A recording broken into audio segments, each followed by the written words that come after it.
Hello বন্ধু। বন্ধু সিপের মধ্যে একটা মাল পাইছি, তাড়াতাড়ি আয়, কট দেওয়া লাগবে। হ্যাঁ কড়াই। ওই যে মোগল বেচার ঘাট আছে না, যেটা ব্লক বানাইছে, সেই জায়গার মধ্যে আয়, ওটাই সিপের ভিতরে আছে। আচ্ছা আচ্ছা দাঁড়া, আমি 2 মিনিটে আসতেছি।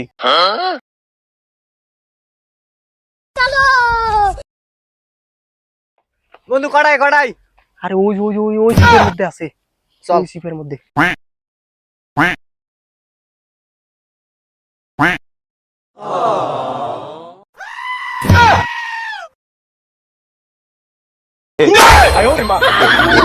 তুই তার জন্য মোক রাখাছিস, আরে বুক ডাউন দিবেন নাকি? আরে মুই তো দেখছো যে ওটা কি করবেন না। টাকা